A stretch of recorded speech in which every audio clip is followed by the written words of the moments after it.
For many of you, this box probably goes without much introduction. However, Starlink, if you don't know, is one of those satellite ISPs. However, it's one that works a lot differently. The satellites are low elevation and all that, so a lot lower latency and actually good speeds, which isn't directly related to that. But there's actual videos out there if you want to know how satellite providers work, and specifically Starlink as well. However, as you can see, I have a box. And anyway, let's open it. So, for some background while I'm opening this, I have had, growing up here, there was dial-up until, I guess, maybe 2011. I'm not sure. I thought it was 2009 until recently when I discovered some emails on the computer that we used then from 2011, at least I think. And then the phone lines kind of became crap enough that was no longer a possibility.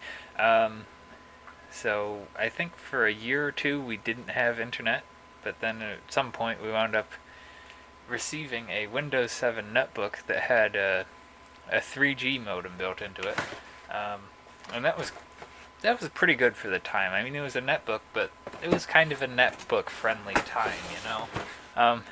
And then we had that, and that was the only computer. I mean, granted, there was like 3 computers at home at that time, but versus now, that was the only computer with internet access until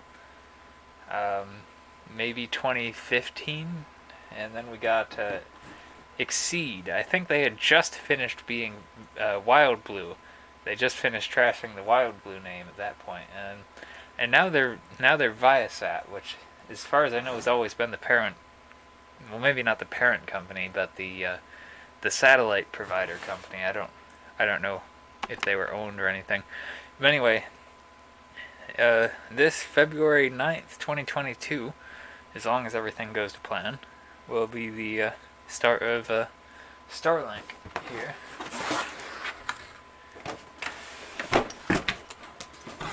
Now this, I mean, I had definitely known that this was going to be a relatively small satellite dish, and that just went out of focus. There we go. I had always known that it would be a relatively small satellite dish, but unless it's folded or something, I really didn't know it was going to be this small. It seems relatively pointless, just something to neaten it up, I guess. Is that, like, at all focused? I don't know. But anyway, yes, there's that. And then here's, this thing. Okay. That's metal. I wasn't expecting a metal base for some reason. But yes, that's the base, as I'm sure you can tell. And, whoops. Okay. Another plastic thingy. Yes, I believe that... Oh, I didn't know that it was completely flat. That's interesting. I mean, obviously there's some curvedness on the bottom, but I didn't know that the new square-ish design had a flat top. But apparently so. That's interesting. Very basic and gigantic setup diagram here. Of course it's not. Okay, there it goes. I think. But yes, it just tells you how to put the stuff together. And yeah. So.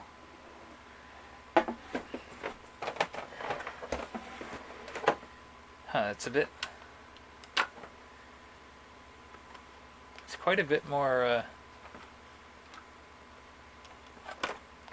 contained than I thought it was going to be.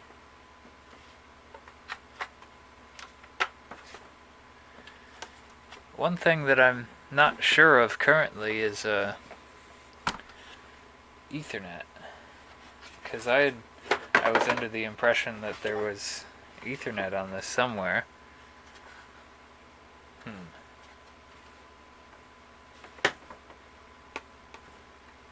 But I guess this is supposed to be the router, or at least the modem. I don't know for sure. Surely there must be Ethernet somewhere. And then, yes, there's this gigantic length of cable. I'm surprised it's not just coaxial or something. That's weird. But in any case, there's that. Is there anything more? No. Okay. So we've got the regulatory notices. So apparently there is no Ethernet adapter on this one, which is very disappointing, because I'm going to need one, but you apparently can buy one. I don't know where that even comes into the equation here, but that's annoying to be sure. I guess possibly I could use OpenWRT on the current router to connect as a client to this one, but that's insanely dodgy. But like, I have an Ethernet line running out to here, and there's no avoiding that. It's out of wireless range. So in any case, I guess we'll get started with this. Okay, so it's a bit of a mess currently. I've just got it set up outside because I guess I'm going to have to drill a hole. But we've got the router sitting there flat on its face. Got a laptop, and way down there is the dish. I don't know if that's a good place or not at all. The Starlink app was not remotely helpful. When it wasn't complaining about the location not being on, despite it fully being on, it just told me to point my phone up at the sky and not much else. The most interesting thing that could possibly happen would be that dish moving. So I will point the camera in that direction as I plug it in.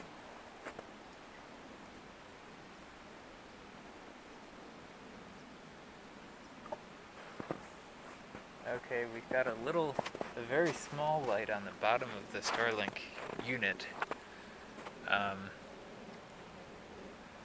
It doesn't seem to be doing anything. Yeah, that's rather zoomed in, isn't it?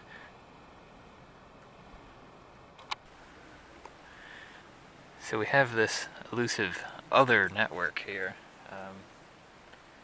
I don't know if that's what we want. No, it's not. Okay, I don't know.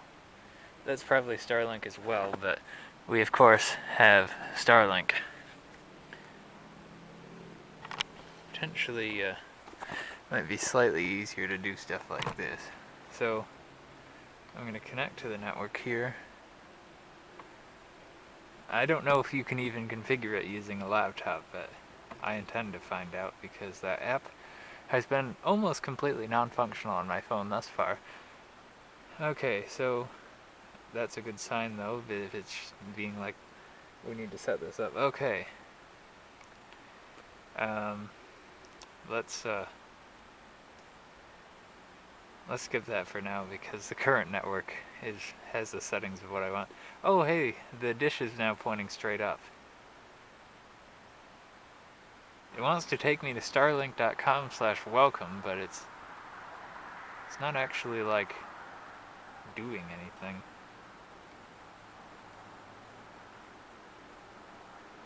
But the dish is pointing straight up now. That's probably slightly noteworthy.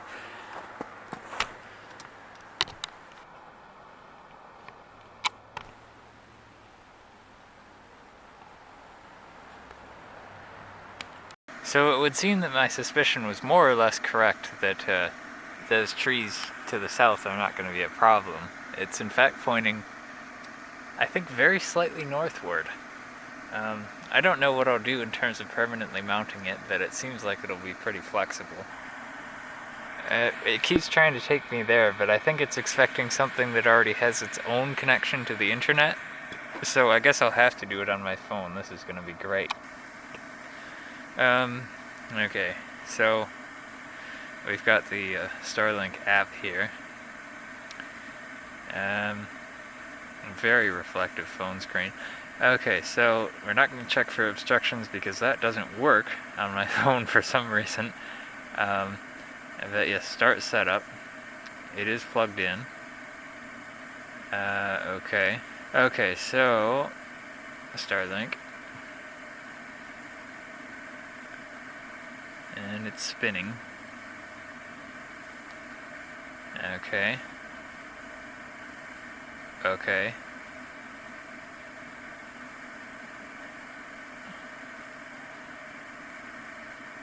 Offline. It's booting. What has it been doing all this other time?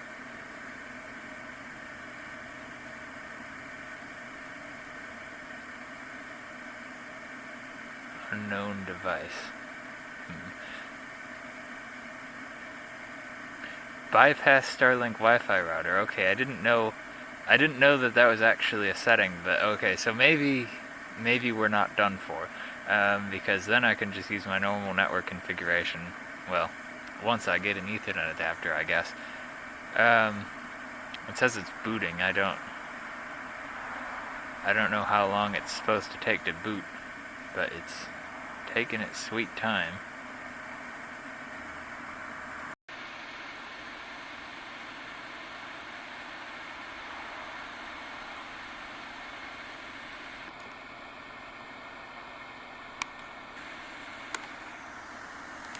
So, I hope this doesn't mean it's going to take 12 hours before I can use it.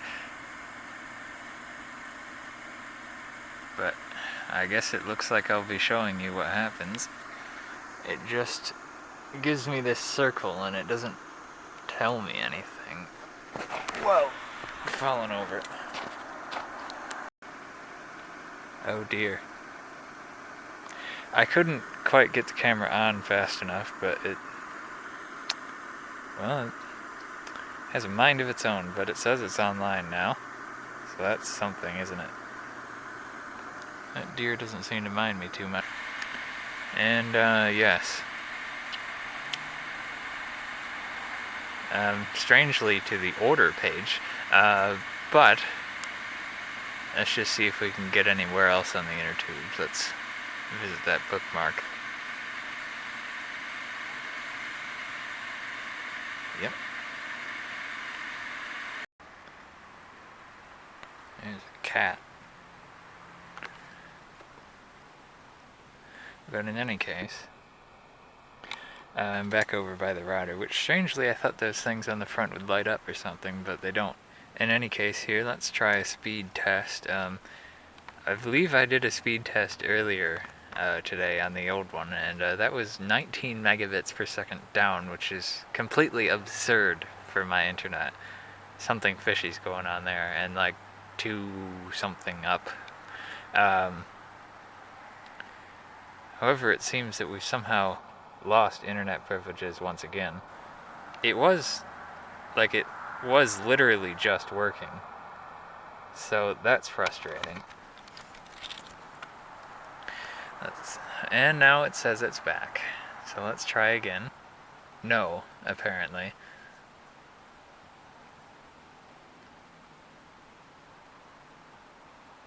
I don't know why stuff keeps happening, but now it says no signal received. And now it's searching again. It must have sorted itself out because I just checked on my phone and it said online. So let's see what happens if we try to do a speed test. Wow, I don't think I've ever seen a page load so fast when I was at home. I've heard that this is CGNAT, which is slightly annoying, but if you can bypass the router like the settings thing said, then that's not a problem. But in any case,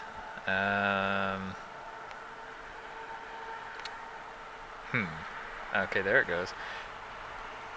It's been a long time since I've done a speed test on a normal network, so I don't know what it should take. Now that's awfully slow.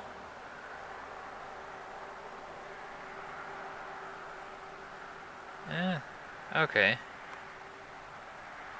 I mean, this is certainly good, but it's not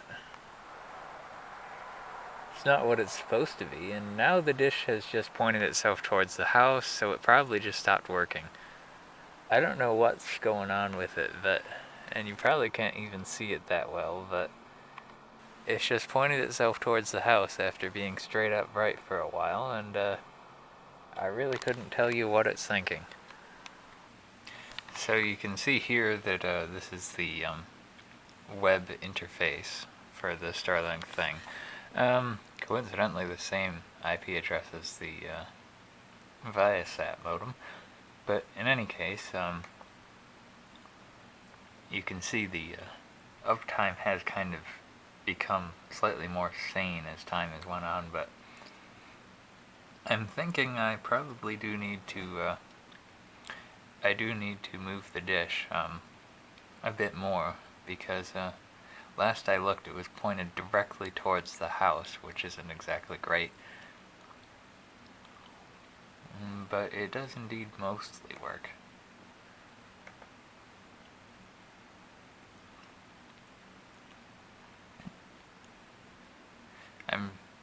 I mean, these speeds are pretty good as it is, but I'm sure they'll improve and, of course, get more reliable once I sort out the obstructions.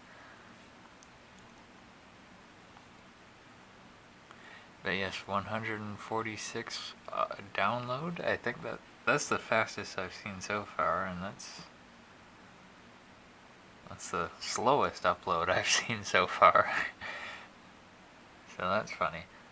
But in any case, these should all be taken with a grain of salt until I sort out the problem with the situation there. But yes, let's see what it says for latency. So when it is working, anyway, ping kind of around 25 to 55 milliseconds, it looks like. So that's not bad. And it shows a real-time network usage graph. Okay, so I know in the previous part of the video I was way all over the place. But I think I've got this all figured out now, and I was a little bit frustrated earlier about how it didn't have an Ethernet port, but I've got the thing ordered, and the wireless bridging to my existing router, OpenWRT for me has been a pain at points, but that was so easy to do, so I'll give that to them. They did that right, but as you can see here, I just have it connected to the Starlink router for now. It's apparently going to be mid-March before the Ethernet adapter will ship, but at such point, I should be able to just use my router exclusively once again. But in any case, that's working fine. So this is my uptime graph. I don't know what just happened. Okay, unknown. But before it looked a lot worse than this. I don't have a photo handy, but this was happening maybe a couple times a minute, something like this here. But I don't know if you can see my mouse cursor well enough, but in any case, you can see that it's mostly okay-ish. However, it's not great. The latency is pretty much just fine. I mean, every once in a while there's a spike to something insane, but I'm not sure that that's real or not.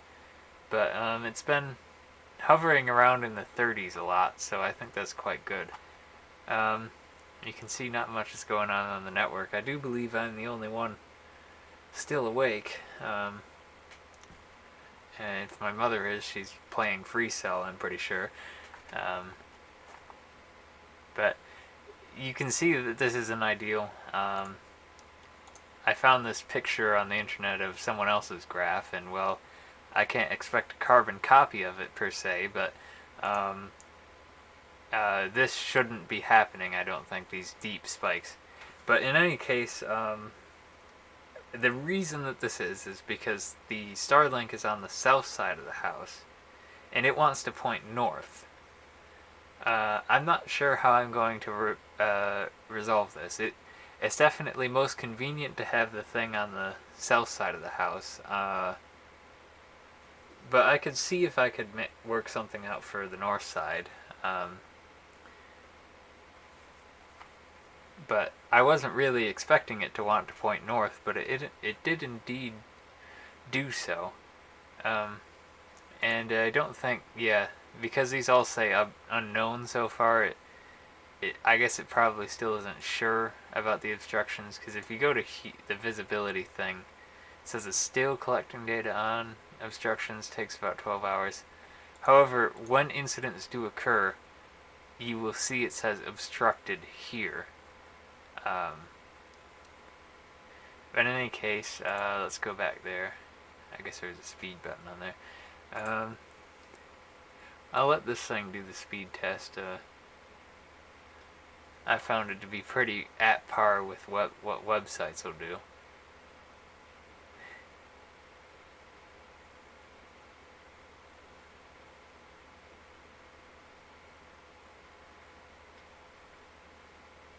But as you can see for the download speed, that's quite something. I'd take 1/10 of that if it was reliable and with low latency. And I don't know what happened with the upload. That's not too great, but of course it comes down to the obstructions. The upload usually isn't that terrible, but it's of course something that's going to be fixed as I sort out where it's best to put the device. The dish. Oh, well, there's your problem. So yeah, if we go back here, it looks like it just came back on, but I don't know. But I guess I'll show you what's going on inside.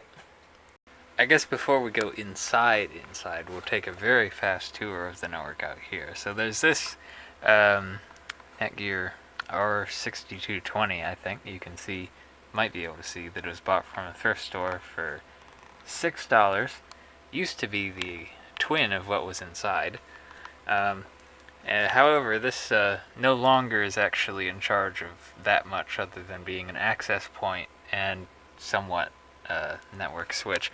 And down here, which is slightly less visible unless I get some sort of light, which since I'll be making a more in-depth network video, I won't bother, but that's a Cisco switch, Catalyst 2960S, I think. I don't remember exactly, but plan is to have some nice VLANs throughout the network. Currently it's just kind of everything whacked into one VLAN. When I get more time, perhaps I'll work on that. But anyway, that's there. One of those lines attached to the switch goes into the house. This is definitely temporary until we get things sorted, but for now, the Starlink comes through the window there and just very sloppily along the floor until we get to here, and that's where the device is. It's still weird to me that those rings on it don't light up. They really look like they should. But yes, anyway. And just plugged into an extension cord. Of course, when it goes to be more permanently set up, it will be a lot nicer. A lot neater and nicer, but I've tried to combine them into one word. But anyway, we will pick this up a little bit in the future. Alright everyone, I think it might be about time to wrap up this video here. As you can see, I've moved this a little bit back with the hopes of clearing the roof a little bit better. And yes, it is true. While I don't actually have issues nearly as much as the estimate says. It says 52 seconds currently, which is about double the time that it said before I moved it. So I've definitely made an improvement, but I mean at this point I can actually do like a call on on the Starlink without it dropping too much. So I think that's doing pretty good. But certainly, I'm definitely gonna either make some kind of platform or a pole here at some point to elevate it a bit more. I haven't done too much in terms of speed tests lately, but it's always been very good, and the latency is the main thing that I like. It's really low, and I haven't done much in the terms of gaming yet, but the latency's never really been above 50 milliseconds, which, I mean, 50 milliseconds is pretty average for cable or something, so that's definitely not a problem. But yes, I did do a speed test just before I started recording this, and it was, I think, about 70 down and 20 up, which granted isn't what it's supposed to be, but keep in mind I was downloading two very big things at the same time, so you know, a significant chunk of the bandwidth was going to that. The cable does need to be sorted out a bit more neatly, but I feel like that would be best kept for when I figure out the exact solution that I want for this. There is kind of a possibility to put it in the front yard, as long as it will never need to point the other direction. However, as it currently stands, I think if I just raise this a little bit where it is currently, there won't be any issues whatsoever. But anyway, certainly when I get everything set up and when I do my wired bridge between the two routers, well, actually bypassing the first router, as it says, I'll probably make an update video or something like that. I do hope to be able to move my web server here, which, because this uses CGNAT, that's going to be slightly tricky, but I already have a plan in place, so that's not a problem. But in any case, I'm very happy to have this, and the increased price of the internet, slightly increased price, I think, over the ViaSat, I think is worth it, especially because you can get cheaper TV and whatnot over the internet, like streaming and whatever. So I don't think pricing is a very big concern, all things considered. But yes, thank you for watching, and have a good day, or night, or whatever.